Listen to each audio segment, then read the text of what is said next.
यानी भगवान को प्राप्त करने के लिए कोई ये नहीं कि महाराज बुढ़ापे में भजन करेंगे या कुछ समय बीत जाए तब भजन करेंगे, नहीं। यदि बालक भजन करता है तो भगवान बहुत जल्दी प्रसन्न होते और बहुत जल्दी कृपा करते हैं। इसलिए भजन को कभी बुढ़ापे के लिए मत छोड़िए कि बुढ़ापे में भजन करेंगे। भजन तो बचपन से होना चाहिए।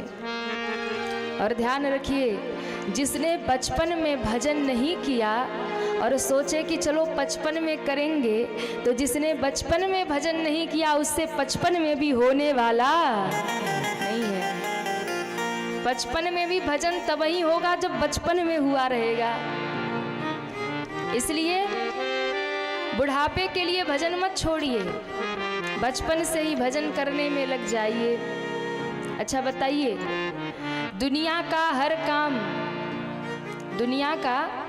हर काम हम जन्म लेते ही शुरू कर देते हैं, लेकिन जब भगवान की बात आती है, जब धर्म की बात आती है, तो हम उसे बचपन के लिए छोड़ देते, बुढ़ापे के लिए छोड़ देते, चलो बुढ़ापे में करेंगे।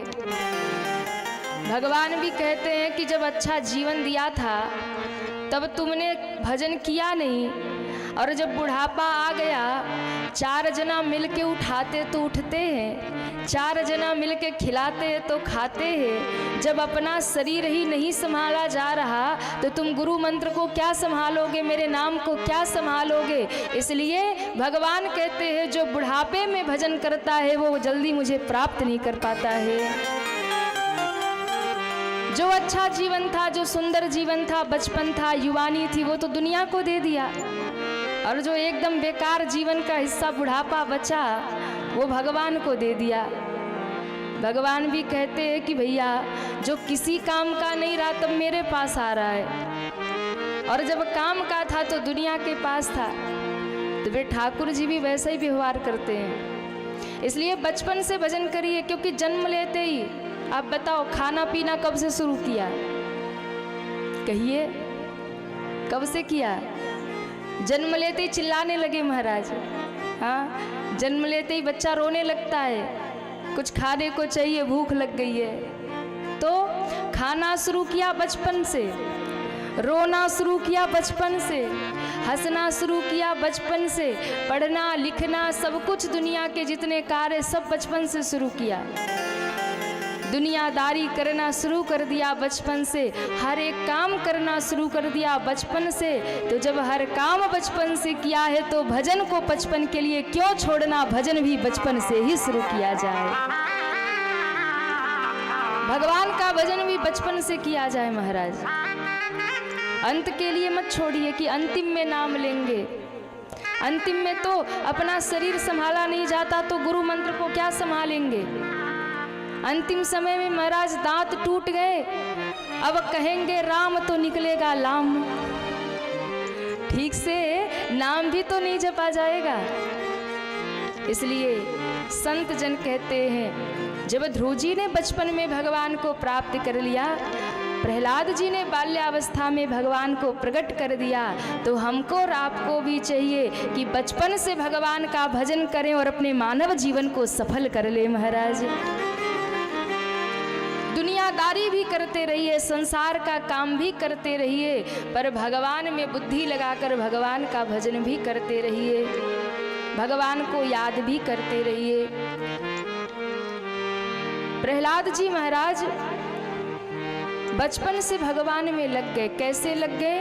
तो कहा हिरण्याक्ष का भाई है हिरण्यकश्यपु। जब से भगवान ने हिरण्याक्ष को मारा, हिरण्यकश्यपु ने भगवान को अपना दुश्मन मान लिया और महाराज बदले की भावना रखता है भगवान नारायण से। मैं नारायण से बदला लेकर रहूंगा, उसने मेरे भाई को मारा है, अपना शत्रु मानता है। कहते हैं जब प्रहलाद जी गर्भ में थे उस समय तपस्या करने के लिए गया, और जब ये तपस्या करने गया तो इंद्र ने सोचा कि एक तो बलवान बैठा ही है, दूसरा इसका बेटा भी पैदा होगा, वो भी आकर के हमें त्रास देगा। ये राक्षस प्रकट होते हैं, तपस्या करते हैं, ब्रह्मा जी से वर लेके परेशान हमको ही करते हैं। इसलिए मैं इसको समाप्त कर दूंगा माँ के गर्भ में। तो कयादू का हरण कर लिया महल से, और कयादू का हरण करके इंद्र लेकर के मारने के लिए जा रहा था। कयादू रो रही है, सहायता के लिए पुकार रही है, आकाश मार्ग से चला जा रहा है। और उसी समय आकाश मार्ग में जब कयादू को लेकर इंद्र जा रहा था, उधर से नारद जी आ रहे थे। नारद जी तो बीड़ा बजाते हरि गुण गाते चले जा रहे थे, और उसी समय महाराज नारद जी की दृष्टि पड़ी कयादू पर। नारद जी जैसे ही जा रहे, श्रीमन नारायण नारायण हरि हरि, श्रीमन नारायण नारायण हरि हरि, श्रीमन नारायण नारायण हरि हरि, श्रीमन नारायण नारायण हरि हरि। तेरी लीला जग से न्यारी न्यारी, हरि हरि ओ तेरी लीला जग से न्यारी न्यारी, हरि हरि। श्रीमन नारायण नारायण हरि हरि, श्रीमन नारायण नारायण हरि हरि, श्रीमन नारायण नारायण हरि हरि। श्रीमन नारायण नारायण हरि हरि। नारद जी चले जा रहे, और उधर से इंद्र का विमान आ रहा है। कयादू को मारने के लिए जैसे ही उसने महाराज शस्त्र निकाला, नारद जी ने देख लिया, दौड़े, अरे इंद्र रुक जा भैया, क्या करता है? कहा गुरुदेव आप बीच में ना पड़िए। क्यों? ये कयादू है, ये हिरण्यकश्यपु की पत्नी है, और ये गर्भवती है। इसके गर्भ में बालक है, जन्म लेगा वो भी बड़ा राक्षस बनेगा, और जब राक्षस होगा तो हमें ही तंग करेगा, इसलिए पहले ही इसे समाप्त कर दूंगा, कयादू को ही मार दूंगा, बेटा भी मर जाएगा। नारद जी ने कहा राम राम राम, अरे तुम्हारी बुद्धि भ्रष्ट हो गई, तुम देवता हो, ऊंच निवास नीच करतूती, ये क्या कर रहे हो? एक गर्भवती अबला पर हाथ उठाते उसे मारने जा रहे हो, एक नारी को मार रहे हो, छोड़ दो इसे। कहा गुरुदेव आप कुछ भी कहो पर मैं नहीं छोड़ूंगा। नारद जी ने कहा भैया तू इसे क्यों मारता है, क्योंकि इसका बेटा भी तेरा शत्रु बनेगा? बोले हाँ। नारद जी ने कहा भैया छोड़ दे। क्यों?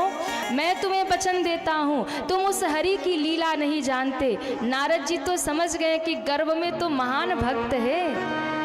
नारद जी ने कहा भैया हरि की लीला कुछ कही नहीं जाती, नारायण की लीला कुछ कही नहीं जाती। क्यों? इसका पिता जितना बड़ा नारायण का द्रोही है, भगवान का दुश्मन है, इसका बेटा उतना ही बड़ा भगवान का भक्त होने वाला है। ये कोई साधारण नहीं, इसके गर्भ में, इसे छोड़ दो।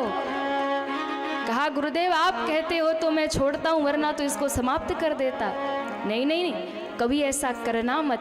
इंद्र को महाराज समझाया और कयादू को कहा कि तुम मेरे आश्रम में चलो, क्योंकि वहाँ महल में रहोगी कोई सुरक्षा नहीं है, और इन देवताओं का क्या भरोसा कब प्रहार करने आ जाए। चलो मेरे आश्रम में। कयादू को ले आए। अब कहते हैं कयादू आकर के रहने लगी हैं नारद जी के आश्रम में। और जब नारद जी के आश्रम में है तो दिन भर नारद जी के आश्रम में एक ही धुन सुनाई देता, श्रीमन नारायण नारायण हरि हरि, श्रीमन नारायण नारायण हरि हरि, श्रीमन नारायण नारायण हरि हरि, श्रीमन नारायण नारायण हरि हरि। तेरी लीला जग से न्यारी न्यारी, हरि हरि, तेरी लीला जग से न्यारी न्यारी, हरि हरि। श्रीमन नारायण नारायण हरि हरि, श्रीमन नारायण नारायण हरि हरि। सुबह से शाम तक एक ही काम है, कहीं कीर्तन हो रहा, कहीं भजन हो रहा, कहीं अभी नारद जी बैठे कथा सुना रहे, सत्संग हो रहा, और मैया कयादू बैठी सुबह से शाम तक भगवान का कीर्तन कर रही है, भजन कर रही है। और न कयादू कर रही है बल्कि गर्भ में बैठा बालक भी। देखो, जब माताएं गर्भवती होती और गर्भ में बालक होता है ना, माँ जो भी करती है वो सारा व्यवहार उसके बालक के भीतर वो संस्कार आता है, क्योंकि उस समय बालक पूरा एक्टिव रहता है, उसे सब ज्ञान रहता है। भैयाओं को लगता है ये अबोध है, बालक है, पर उसे सब ज्ञान है। जन्म लेने के बाद भी बच्चा कुछ बोल नहीं रहा, लेकिन उसे सब ज्ञान है, सारा बोध है।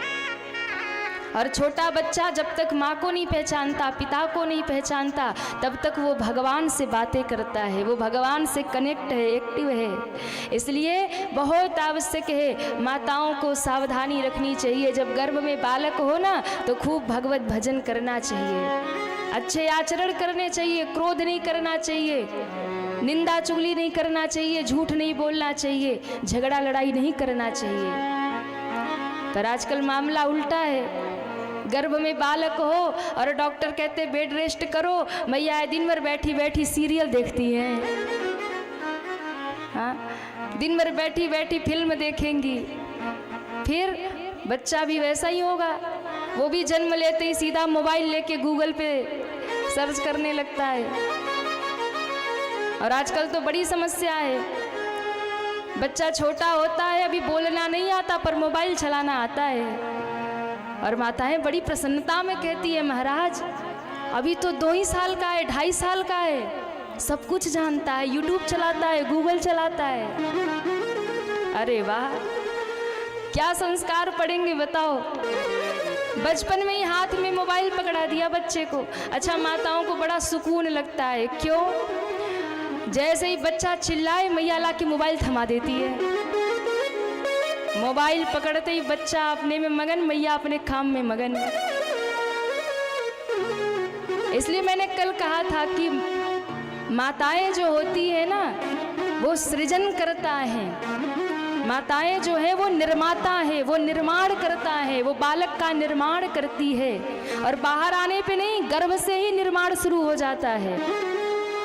इसलिए अभिमन्यु ने तो माँ के गर्भ में ही महाराज सीख लिया था धनुर्विद्या, माँ के गर्भ में ही सीख लिया था। इसलिए बालक में अच्छे संस्कार अगर चाहिए तो माँ को संस्कारवान होना होगा। माता पिता अगर संस्कारित होंगे तो बच्चा अपने आप संस्कारित हो जाएगा। पर आजकल समस्या है कि बच्चा रोता है, मैया मोबाइल पकड़ाती, वो चुप हो जाता और मैया सारे काम निपटाती है। और ये अच्छा मिल गया मौका कि चलो वो मोबाइल में बिजी, हम काम में बिजी, तो बड़े होकर के भी वही करेगा। फिर तुम बिजी रहो, बुढ़ापे में वो अपनी दुनिया में मस्त है। यही तो हो रहा है ना। इसलिए जब उसको आवश्यकता है माँ की, तब उसे मोबाइल पकड़ा दिया। तो जब आपको आवश्यकता होगी बेटे को, तो वो भी आपको दाई पकड़ा देगा, नौकर लगा देगा, सेवा करवाएगा और अपने कहीं और रहेगा। इसलिए बहुत जरूरी है, माताओं को सावधान रहना चाहिए। कयादू ने जब भजन करना शुरू किया, वो गर्भ का बालक गर्भ से ही नारायण जपने लगा, गर्भ से ही श्री हरि का दर्शन करने लगा, भजन करने लगा। महाराज जन्म हुआ बालक का नारद जी के आश्रम में। वो दिव्य बालक जब प्रकट हुआ, नारद जी ने कहा ये सारे जगत को अपनी भक्ति से आह्लादित करने वाला होगा, ये सबके मन में आह्लाद प्रकट करने वाला होगा, इसलिए इस बालक का नाम प्रहलाद होगा। बोलिए प्रहलाद जी महाराज की जय हो। ये अपनी भक्ति से सबके मन को आह्लादित करेगा, भगवान के मन को आह्लादित करेगा, इसलिए इसका नाम प्रहलाद होगा। नारद जी ने नामकरण किया और कहते हैं वो बच्चा बचपन से ही नारद जी के आश्रम में रहा और धर्मात्मा हो गया। कहाँ पिता इतना बड़ा नारायण का दुश्मन था और प्रहलाद जी तो सबसे बड़े हरि भक्त हो गए। ध्रुव जी और प्रहलाद जी के भक्ति में बस थोड़ा सा अंतर है। ध्रुव जी और प्रहलाद जी के भक्ति में संत जन ऐसा कहते हैं, वैसे तो भेद करना अपराध होगा, दोनों ही भगवान के भक्त हैं, लेकिन यदि कहा जाए कि सर्वश्रेष्ठ भक्ति किसकी है तो कहा ध्रुव और प्रहलाद। इन दोनों में अगर देखा जाए तो प्रहलाद जी की भक्ति सर्वश्रेष्ठ है महाराज। क्योंकि ध्रुव जी ने इसलिए भजन किया क्योंकि माँ की फटकार लगी। ध्रुव जी ने इसलिए भजन किया क्योंकि उन्हें भगवान की गोद चाहिए थी, कहीं न कहीं उनकी भक्ति सकाम थी। लेकिन प्रहलाद जी को तो भगवान से कुछ नहीं चाहिए, वो चाहते तो पिता का राजपाट सब भरा पड़ा था, उन्हें भजन की आवश्यकता नहीं थी। लेकिन फिर भी निष्काम भाव से उन्होंने भगवान का भजन किया, उन्हें भगवान से कोई इच्छा नहीं थी, कोई स्वेच्छा नहीं थी महाराज। अब ध्रुव जी प्रहलाद जी थोड़े बड़े हुए, एक दिन तपस्या करके लौटा तो महाराज नारद जी ने कहा कि तुम्हारी पत्नी हमारे पास सुरक्षित है, बालक का जन्म भी हो गया, बड़ा भी हो गया है। बड़ा प्रसन्न हुआ, नारद जी को बार बार धन्यवाद दिया कि मेरे ना रहने पर आपने मेरी पत्नी और बच्चे का संरक्षण किया। देखो नारद जी एक ऐसे महात्मा है ना जो कि देवताओं की ओर भी चलते हैं और दैत्यों की ओर भी चलते हैं। दोनों पार्टी वाले इनको बड़ा सम्मान देते हैं, दोनों ही तरफ इनकी चलती है महाराज। उधर भी जाते हैं, उधर भी सलाह देते हैं और इधर भी सलाह देते हैं। ऐसे है नारद बाबा। बड़ा धन्यवाद दिया, नारद जी को लेकर के आया घर और कहते हैं एक दिन महाराज प्रहलाद जी को भेजा गुरुकुल में पढ़ने के लिए। अच्छा, गुरुकुल तो उसके घर का ही था, तो महाराज उसने भेज दिया और कहा कि जाओ कुछ अच्छी शिक्षा लेकर के आओ। जैसे ही गुरुकुल में गए महाराज प्रहलाद जी, एक दिन उठाकर गोद में बिठाया और कहा बेटा बताओ गुरुजी के घर क्या सीखा। उसको लगा कि कोई दैत्य विद्या सीखा होगा, बताएगा, पर प्रहलाद जी ने तो कुछ और ही सीख रखा था और वो भी माँ के गर्भ से सीख रखा था। तो प्रहलाद जी ने कहा कि महाराज हमने तो यही जाना है कि एक नारायण की भक्ति ही सार है, उन्हीं की भक्ति करिए, उसी में ही उद्धार है। जैसे ही नारायण का नाम सुना, उठा करके प्रहलाद जी को धम्म से नीचे फेंका। अरे मेरे दुश्मन का नाम लेता है, आज के बाद ये नाम मत लेना, किसने सिखाया, किसने बताया। प्रहलाद जी तो रोने लगे, बुलाकर गुरु जी को फटकारने लगा, तुम लोग कैसे बुद्धि सिखा रहे हो, दुश्मन का नाम सिखाते हो बच्चे को, कुछ अच्छी सी उसे दैत्य विद्या सिखाओ, नारायण का नाम ले रहा है। गुरु जी ने कहा कि हमने तो कभी बताया नहीं, पता नहीं कहाँ से सीख गया। गुरु जी आश्रम में ले आए, कहा बेटा कहाँ से सीख कर आए, कहा कहीं से नहीं सीखा, बस मुझे मालूम है। कहा देखो कुछ भी हो जाए, आज के बाद नारायण का नाम मत लेना। गुरु जी खूब 2 घंटा समझाए, खूब 2 घंटा बैठ के उपदेश किए और सोचा आप बच्चे को समझ में आ गया होगा। गुरु जी चले गए, कुछ दिन बीते और कुछ दिन बीतने के बाद एक दिन फिर उसने गोद में बिठाया और कहा बेटा बताओ क्या सीखा। अब तो गुरु जी ने कुछ नई विद्या सिखाई होगी, बता। प्रहलाद जी ने कहा कि पिताश्री हम तो एक ही बात कहते हैं, क्या कि भगवान की भक्ति ही सर्वश्रेष्ठ है और भगवान को प्राप्त करने के लिए 9 रास्ते बताए गए और 9धा भक्ति का गुणगान करने लगे। जैसे ही 9धा भक्ति सुनाई, आज क्रोध से भर गया हिरण्यकश्यपु और बुला करके फिर से डांट लगाई, फटकार लगाई कि तुम लोग क्या सिखा रहे हो, अभी तो एक बात करता था, अब ये 9 बात बता रहा है। इसका मतलब है कि इसकी बुद्धि और बड़ी है और ये सीख कहाँ से रहा है। गुरुजी तो थर थर कांपने लगे, हमें नहीं पता कहाँ से सीख रहा, हमको तो लगता है ये सीखा सिखाया ही आया है। इस बार क्षमा करिए, फिर से देखता हूँ। गुरुजी आश्रम में ले आए, कमरे में बंद कर दिया, महाराज रस्सी से बांध दिया। कहा तुम ऐसे नहीं सुधरोगे, बार बार नारायण का नाम क्यों लेते हो। गुरुजी तो चले गए, आश्रम के छोटे छोटे बालक आ गए, प्रहलाद जी को बाहर निकाला और कहा भैया देखो तुम क्यों बार बार नारायण का नाम लेते हो, जबकि भगवान तो तुम्हारे पिता ही हिरण्यकश्यपु ही है, उन्हीं को सब भगवान मानते हैं, सारी प्रजा उनको भगवान मानती है, फिर ये नारायण कहाँ से बीच में आ गए, है कौन ये?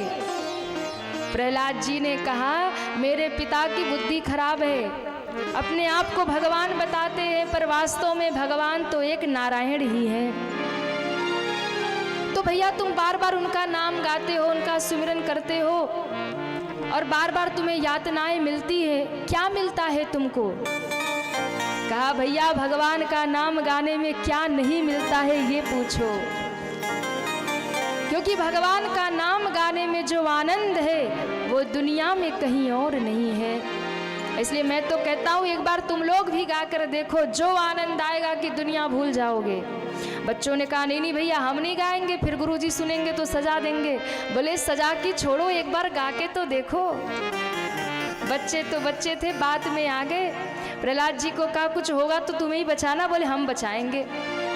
अब तो किसी ने झाल निकाला, किसी ने खरताल निकाला, सारे बच्चे घेर कर प्रहलाद जी को बैठ गए और सबने गाना शुरू कर दिया।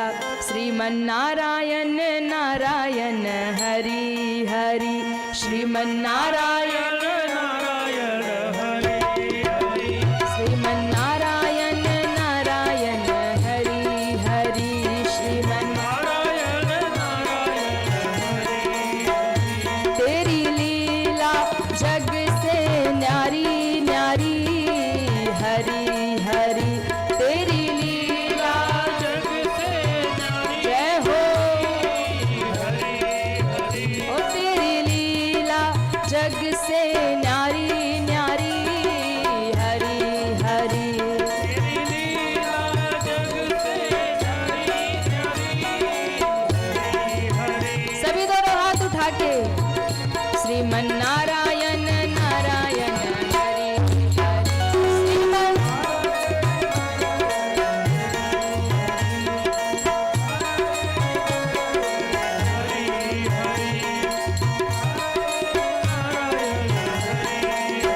कीर्तन होने लगा पूरे आश्रम में। और कहते हैं जब कीर्तन होने लगा बच्चे झूम करके गाने लगे, सब अपनी सुध बुध खो गए। एक ऐसा भक्ति का करंट फैला कि जो भी सुनता है उसी धुन में मदमस्त हो जाता है, फिर दुनिया की कोई याद नहीं। आहा, इतने में गुरुजी आ गए। गुरुजी के कानों में आवाज पड़ी, अरे ये क्या हो रहा आश्रम में? हरि का नाम, नारायण का नाम।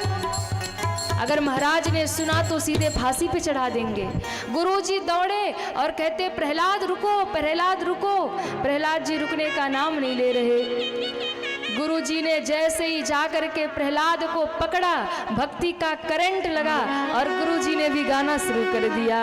श्रीमन नारायण नारायण। अब तो गुरुजी भी गाने लगे, सब भूल गए।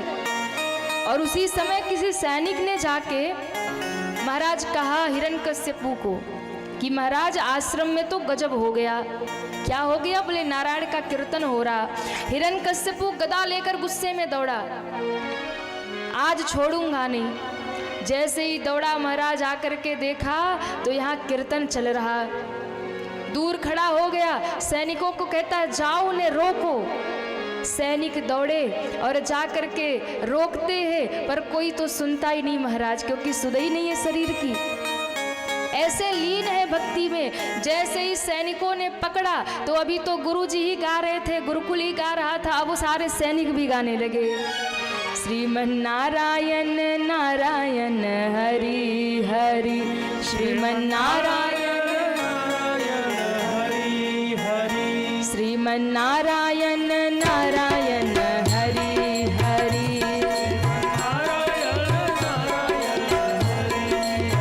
दोनों हाथ ऊपर करिए सभी। तेरी लीला जग से न्यारी न्यारी, हरि हरि। ओ तेरी लीला जग से न्यारी न्यारी, हरि हरि। इधर कोई नहीं गाएगा, आप लोगों की आवाज आनी चाहिए। अब बताओ, जब हिरण्यकश्यपु के सैनिक गा रहे तो आप लोग क्यों चुप हैं? दोनों हाथ ऊपर सभी पीछे तक और पुकारिए भगवान को। श्रीमन्नारायण नारायण हरि हरि नारायण नारायण हरि श्रीमन्नारायण नारायण हरि हरि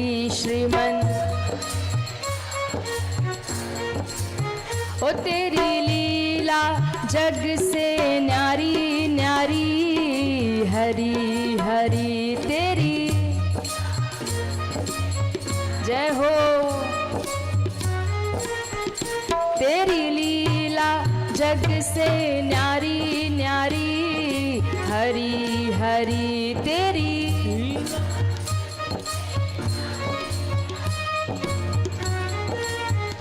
श्रीमन्नारायण नारायण हरि हरि श्रीमन्नारायण श्रीमन्नारायण नारायण हरि हरि श्रीमन्नारायण श्रीमन्नारायण नारायण हरि हरि श्रीमन्नारायण श्रीमन्नारायण नारायण हरि हरि हरि हरि हरि हरि। जैसे ही सबने गाना शुरू कर दिया, हिरण्यकश्यपु को क्रोध आया। हिरण्यकश्यपु जानता था कि अगर इस समय प्रहलाद को अगर छू दिया तो मैं भी गाने लग जाऊंगा, इसलिए क्रोध से भर के उसने गदा पटकी और जैसे ही धरती पे गदा पटकी एकदम कीर्तन बंद हुआ और सन्नाटा हो गया। सबने देखा हिरण्यकश्यपु खड़ा है, सब भागे महाराज। जैसे ही सब भागे जाकर प्रहलाद को पकड़ लिया और कहा प्रहलाद अब तुमने हद कर दिया। मैंने बार बार समझाया था कि कुछ भी हो जाए पर नारायण का नाम मत गाना। लेकर पहुंचा है, सैनिकों से कहा कि ये मेरा पुत्र नहीं है, जो मेरे शत्रु का नाम गाता है वो मेरा शत्रु है। पिता ही बैरी बन गए महाराज। कहा ले जाओ और ले जा करके इसे पहाड़ से गिरा दो। सैनिक लेकर के पहुंचे, महाराज पकड़ा है प्रहलाद जी को, पकड़ के जैसे ही पहाड़ से गिराने लगे प्रहलाद जी ने नेत्र बंद किया, हाथ जोड़ा, श्रीमन्नारायण नारायण हरि हरि। जैसे ही नीचे गिराया, ऊपर से प्रहलाद जी आ रहे थे और नीचे से चतुर्भुज नारायण भगवान प्रकट हो गए, भुजा फैलाकर थाम लिया प्रहलाद जी को। सैनिक बड़े खुश हुए, अब तो गया छोटा सा बच्चा, गिरते ही मर जाएगा। अब महाराज को चल के बताएंगे, महाराज बड़े खुश होंगे। महाराज सैनिक महल की ओर चले और इधर भगवान ने ला करके ध्रुव जी प्रहलाद जी महाराज को फिर से वापस खड़ा कर दिया। जहां से गिरे थे वही फिर खड़े हो गए और ये तो आंख बंद करके उनके पीछे पीछे जा रहे, श्रीमन्नारायण नारायण हरि हरि। एक सैनिक ने दूसरे से कहा भैया ऐसा लग रहा है कान में कि वो प्रहलाद अभी भी गा रहा है। दूसरे ने कहा नहीं नहीं तुम्हें भ्रम हो रहा है, कब से सुन रहे थे ना तो ऐसा लग रहा होगा। दूसरे ने कहा भैया थोड़ा थोड़ा तो हमको भी सुनाई दे रहा है। तीसरे ने कहा कहीं ऐसा तो नहीं है कि वो भूत बन के अभी भी पीछे पीछे लग के गा रहा हो। एक ने कहा पीछे मुड़ के देखे, बोले देखो। जैसे पीछे मुड़ के देखा प्रहलाद जी, श्रीमन्नारायण नारायण हरि हरि। सैनिक घबरा गए, पसीने पसीने हो गए, अरे हमने तो अपने हाथों से नीचे फेंका था, कैसे आ गया। एक ने कहा ऐसा लगता उसकी आत्मा हमारे पीछे पड़ गई, भागो। सब भागे महाराज। और जैसे ही सब भागे और इधर जाके कहा महाराज हमने तो पहाड़ से गिराया पर पता नहीं कैसे वो पीछे पीछे आ रहा है। हिरण्यकश्यपु ने प्रहलाद जी को मारने के लिए हर एक उपाय किया। कभी काल कोठरी में बंद कर दिया, कभी नागों के बीच में बंद कर दिया। वो काले काले नाग को देखकर प्रहलाद जी ने कहा आज मेरे हरि नाग बन के आए हैं। उन नागों के साथ में कीर्तन करते हुए बाहर निकल आए। कभी जलते हुए तेल में, खौलते हुए तेल में प्रहलाद जी को डाला गया, पर वो खौलता हुआ तेल भी पुष्प बनकर लिपट गया महाराज। कभी जलते हुए खम्भे से महाराज प्रहलाद जी को ले जाकर बांधा गया, लेकिन वहां जब देखा तो उस लाल जलते हुए खम्भे पर भी एक चींटी चल रही थी, और वो चींटी कोई और नहीं भगवान नारायण ही प्रकट हो गए थे। कयादू के हाथ से जहर भी दिलवा दिया, पर प्रहलाद जी बच गए। और जब प्रहलाद जी का कुछ नहीं बिगड़ा, तब बहुत चिंता में पड़ गया हिरण्यकश्यप। और जब चिंता में पड़ा तो एक दिन होलिका आ गई। कौन है होलिका? बुआ जी हैं, प्रहलाद जी की बुआ जी हैं। होलिका आ गई। होलिका ने कहा भैया क्यों चिंता में हो? कहा इस प्रहलाद ने जीना हराम कर दिया। अच्छा बुआ जी लोग खुश हो रही हैं, पर यहाँ अच्छी वाली कथा नहीं है बुआ जी की, थोड़ी सी गड़बड़ है। होलिका ने कहा भैया क्या चिंता है? कहा इस प्रहलाद ने जीना हराम कर दिया, इतना मारने का प्रयास किया, मरता नहीं, पता नहीं कौन सी शक्ति इसको बचाती है। होलिका ने कहा चाहे कोई शक्ति बचाती हो, पर आज उसे मेरी शक्ति से कोई नहीं बचाएगा। क्यों? क्योंकि मुझे वरदान है, मैं अग्नि में जाऊंगी तो ब्रह्मा जी के वरदान से मैं बच जाऊंगी, अग्नि मुझे जला नहीं पाएगी। तो करोगी क्या? मैं उसे चिता पर लेकर बैठूंगी, ब्रह्मा जी का वरदान है, मैं तो बच जाऊंगी पर प्रहलाद जल जाएगा, तुम्हारी चिंता अब समाप्त हो जाएगी। पूरे नगर में ढिंडोरा पिटवा दिया गया कि अब देखो प्रहलाद को अग्नि से कौन बचाता है, होलिका से कौन बचाता है। महाराज चिता लगाई गई, होलिका बैठी, गोद में प्रहलाद जी को बिठा लिया, सब खड़े देख रहे हैं आज क्या होगा। और कहते हैं जिस समय उस चिता में अग्नि लगाई गई, प्रहलाद जी ने दोनों हाथ जोड़े, नेत्र बंद किया और भगवान का ध्यान किया। होलिका तो मन ही मन प्रसन्न हो रही थी, आज इस प्रहलाद का क्या होगा, ये आज बचेगा नहीं। पर जैसे ही वो अग्नि की लौ आगे बढ़ी, लोग देखते रहे क्या होगा क्या होगा। उसी समय हवा का झोंका आया, जो चदरिया ओढ़कर होलिका बैठी थी वो उड़ा है, प्रहलाद से लिपट गया, प्रहलाद बच गए और होलिका जल गई। महाराज प्रहलाद जी हंसते हुए उस अग्नि से बाहर आ गए, और जब प्रहलाद जी हंसते हुए उस अग्नि से बाहर निकले, हिरण्यकश्यपु क्रोधित हुआ, ब्रह्मा जी को ललकारने लगा, अरे ब्रह्मा तुझे छोड़ूंगा नहीं, क्यों? तुमने मेरी बहन को झूठा वरदान दिया। ब्रह्मा जी प्रकट होकर कहते हैं मैंने वरदान दिया था कि तुम अपनी सुरक्षा करो, अपनी रक्षा करो। मैंने वरदान दिया था कि उससे दूसरों का कल्याण करो, पर उसने भगवान के भक्त को जलाने का प्रयास किया, इसलिए खुद ही जल करके समाप्त हो गई। यानी भगवान के भक्त का अपराध कभी मत करिए। भगवान का अपराध करेंगे तो बच भी जाएंगे, पर अगर किसी भगवान के भक्त का अपराध किया तो बचने वाले नहीं है। महाराज प्रहलाद जी तो हंसते हुए बाहर निकले, और जैसे ही हंसते हुए बाहर निकले तो वहाँ प्रहलाद जी के जितने मित्र खड़े थे सबने वो चिता की राख उठाई और एक दूसरे के ऊपर डालने लगे। और जैसे ही एक दूसरे के ऊपर डाले, प्रसन्नता में नाचे, एक दूसरे के गले मिले, और तब से ही महाराज होली का त्योहार मनने लगा। तब से हमारे यहाँ होली मनाई जाने लगी। क्यों? ये एक भक्त की जीत का उत्सव है महाराज, एक भक्त के विजय का उत्सव है। भक्ति जीत गई और महाराज अधर्म यहाँ हार गया।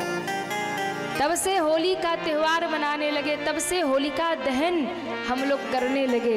यानी होलिका दहन का अर्थ है अपने जीवन की बुराई ले जाकर के होलिका में समर्पित करिए और उसे जलाकर भस्म कर दीजिए। महाराज अपने जीवन की बुराई को समाप्त करिए, होलिका दहन का मतलब ये है। और जहाँ वहाँ पे जो खड़े थे, एक दूसरे को रंग गुलाल जो हम लगाते हैं, तो कहा भैया ये भगवान की भक्त की उत्सव हम लोग मनाते हैं जो एक दूसरे को रंग और गुलाल लगाते हैं। पर होली में तो बड़ी विचित्रता होती है। क्यों? कुछ लोग तो भैया रंग और गुलाल लगाते हैं, पर कई लोग तो बड़ी भयंकर होली खेलते हैं। वो क्या करेंगे? बोले महाराज एक दूसरे को कीचड़ में गिराएंगे, एक दूसरे को कीचड़ में लपेटेंगे, एक दूसरे के ऊपर गोबर डालेंगे। कई ऐसी भी होली खेलते हैं। तो कहा कि ये दो प्रकार की होली क्यों हो गई? आधे लोग कीचड़ वाली खेलते हैं, आधे लोग रंग गुलाल वाली। तो कहा दो प्रकार की होली इसलिए हो गई कि जो भगवान के भक्त हैं वो रंग और गुलाल से खेलते हैं, जो प्रहलाद जी के पार्टी वाले हैं वो रंग और गुलाल से होली खेलते हैं, और जो हिरण्यकश्यपु के पार्टी वाले हैं वो कीचड़ की होली खेलते हैं। वो एक दूसरे से लड़ाई करेंगे, झगड़ा करेंगे, वो उसका शर्ट फाड़ेगा, वो उसका, यही तो करते हैं महाराज। फिर उसको वो कीचड़ में डाले, वो उसको डाल। तो ये जो ऐसा करे ना तो समझ लेना कि ये हिरण्यकश्यपु की पार्टी वाला है। अब होली आ रही है ना, अब आप भी देखना कि कौन प्रहलाद की पार्टी का है और कौन हिरण्यकश्यपु के पार्टी का है। अच्छा, अब कई लोग सुधर भी जाएंगे। क्यों? अब तो देवी जी ने कहा है, अब जो कीचड़ डालेगा तो उसको लोग यही कहेंगे भैया तो हिरण्यकश्यपु वाला है। तो दो प्रकार की होली हो गई, प्रहलाद जी बच गए। बोलो भक्तवत्सल भगवान की जय हो। कहते हैं जब प्रहलाद जी बच गए तब हिरण्यकश्यपु क्रोध में दौड़ा, और हिरण्यकश्यपु ने पकड़ करके कहा कि आज मैं ना तुझे छोड़ूंगा ना तेरे नारायण को छोड़ूंगा। बता कहाँ है तेरा नारायण? कहा पिताश्री कहाँ नहीं है ये पूछिए। मेरे प्रभु तो कड़कड़ में है, तो क्या इस खम्भे में तेरा नारायण है? कहा इस खम्भे में भी मेरा नारायण है। इतना कह करके गदा से प्रहार किया है, और उसी समय ललकारा जब भगवान को, खम्मा फाड़ करके नरसिंह भगवान प्रकट हो गए। बोले नरसिंह भगवान की, नरसिंह भगवान की। दहाड़ते हुए नरसिंह भगवान प्रगटे हैं। पूरा शरीर मनुष्य का है, पर जो सिर है वो सिंह का है, शेर का है। भयंकर युद्ध हुआ है। भगवान ने हिरण्यकश्यपु को पकड़ा है और देहली पर लेकर बैठ गए। हिरण्यकश्यपु ने कहा मैं मरूंगा नहीं। क्यों? ब्रह्मा का वरदान है। ब्रह्मा जी ने कहा है ना दिन में मरूंगा, ना रात में मरूंगा, ना भीतर मरूंगा, ना बाहर मरूंगा, ना ऊपर मरूंगा, ना नीचे मरूंगा, ना अस्त्र से मरूंगा, ना शस्त्र से मरूंगा, ना मनुष्य से मरूंगा, ना पशु से मरूंगा। भगवान ने कहा आज तो तेरी मृत्यु निश्चित है, चाहे कितने वरदान गिना ले तू। क्यों? भगवान ने भी कहा एक बार नजर उठा के देखो, ना दिन है ना रात है, संध्या का समय है, ना भीतर है ना बाहर है, तुझे लेके देहली पर बैठा हूँ, ना ऊपर है ना नीचे, तू मेरी गोद में पड़ा है, ना अस्त्र है ना शस्त्र है, मैं अपने नाखूनों से तुझे मारूंगा, ना मैं मनुष्य हूँ ना मैं पशु हूँ, आधा मनुष्य और आधा पशु में नरसिंह बनकर तेरे लिए ही आया हूँ। कहते ही भगवान ने महाराज उसके पेट को फाड़ा है, रक्त का पान किया है, अंतड़ियों को निकाल कर गले में लपेट लिया है और क्रोध से दहाड़ मारने लगे।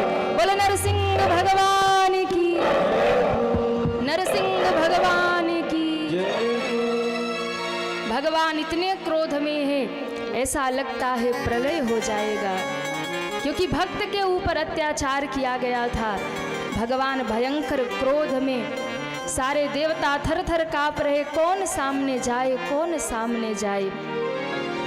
नारद जी को बुलाया गया, आप तो भगवान के परम भक्त हैं, आप जाइए, आपको देखकर शांत होंगे। नारद जी सामने आए, पर नारद जी जब सामने आए तो भगवान का भयंकर रूप देखा। नारद जी समझ गए ये हमसे भी शांत नहीं होंगे। नारद जी पीछे हो गए। सारे देवता खड़े, किसी की हिम्मत नहीं है, कौन भगवान को मनाए। नारद जी ने कहा एक उपाय हो सकता है। क्या? बोले श्रीमान जी कितने भी गुस्से में हो, अगर श्रीमती जी सामने आए तो क्रोध ठंडा हो जाता है। तो अब इनके सामने लक्ष्मी जी आएंगे तब काम बनेगा। वैकुंठ भागे भागे गए, लक्ष्मी जी को कहा मैया जल्दी चलो, भगवान ने बड़ा सुंदर रूप बनाया है। लक्ष्मी जी ने कहा अच्छा क्या रूप धरा है? बोले वो बताऊंगा नहीं, चल के देखो, इतना सुंदर रूप आज तक नहीं देखा होगा। लक्ष्मी जी ने कहा अच्छा करना क्या है? बोले कुछ नहीं, बस आरती वारती ले लो, चलो। भैया लक्ष्मी ने आरती की थाल सजाई, जैसे ही आई नारद जी ने कहा एक सूचना है। आगे से मत जाना, पीछे से जाना। क्यों पीछे से क्यों? नारद जी ने कहा इतना सुंदर रूप बनाया ना, एकाएक देखेंगी तो शायद देख ही ना पाए, इसलिए पीछे से जाइएगा। लक्ष्मी जी बड़ी खुश हैं, अच्छा इतना सुंदर रूप बनाया। हाँ, लक्ष्मी जी जैसे ही पीछे से आई और महाराज वो घूंघट लगा के आरती की थाल भी देखा नहीं है, जैसे ही आरती उठाई, ओम जय जगदीश हरे, स्वामी जय जगदीश हरे, भक्त जनों के दास जनों के संकट क्षण में दूर करे, ओम जय।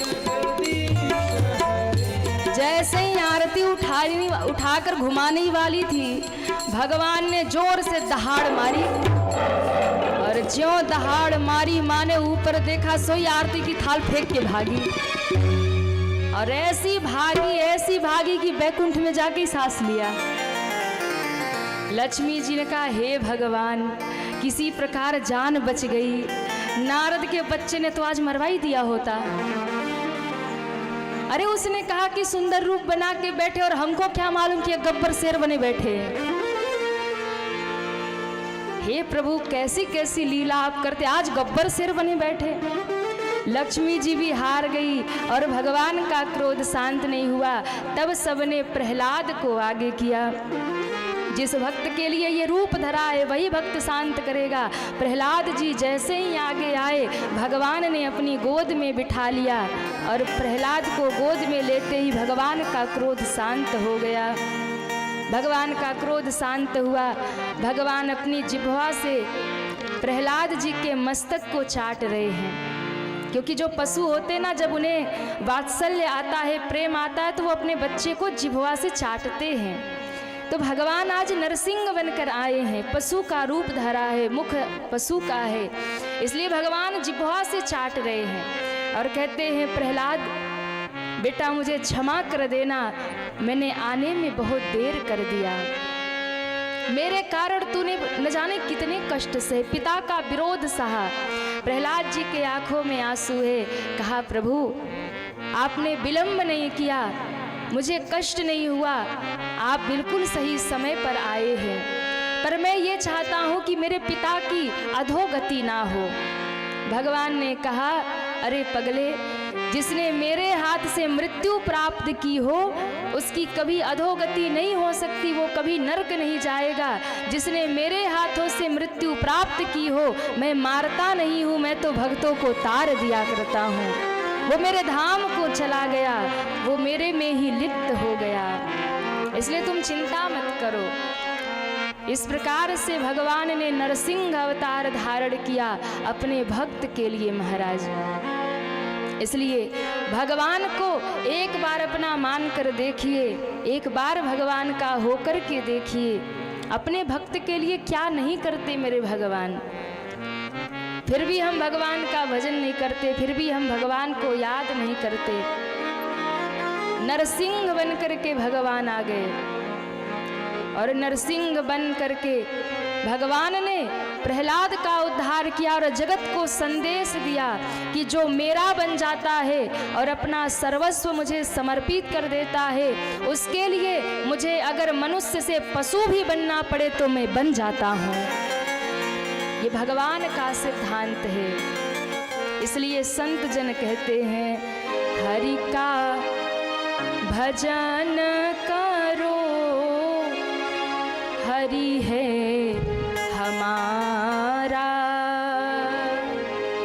भगवान का भजन करिए, वो भगवान हमारे अपने हैं महाराज। हरि का भजन करो, हरि है हमारा। हरि का भजन करो, हरि है हमारा। हरि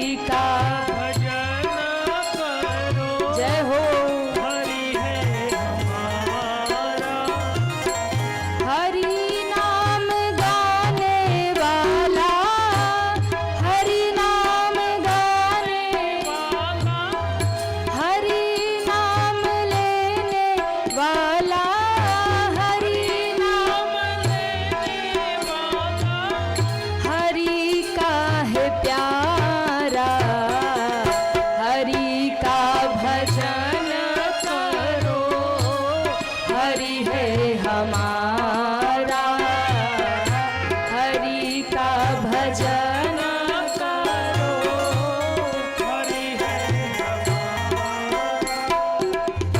हरि नाम गाने वाला,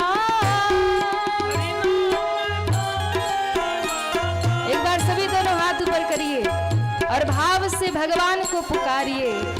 हरि नाम लेने वाला, हरि नाम लेने वाला, हरि नाम गाने वाला, हरि नाम गाने वाला, हरि का है प्यारा, हरि का भजन करो। हरि है हमारा, हरि का भजन करो। हरि है हमारा, हरि नाम लेने वाला, हरि नाम ले सब पुकारिए। हरि नाम गाने वाला, हरि नाम गाने वाला, हरि का है प्यारा, हरि का भजन करो। हरि है हमारा,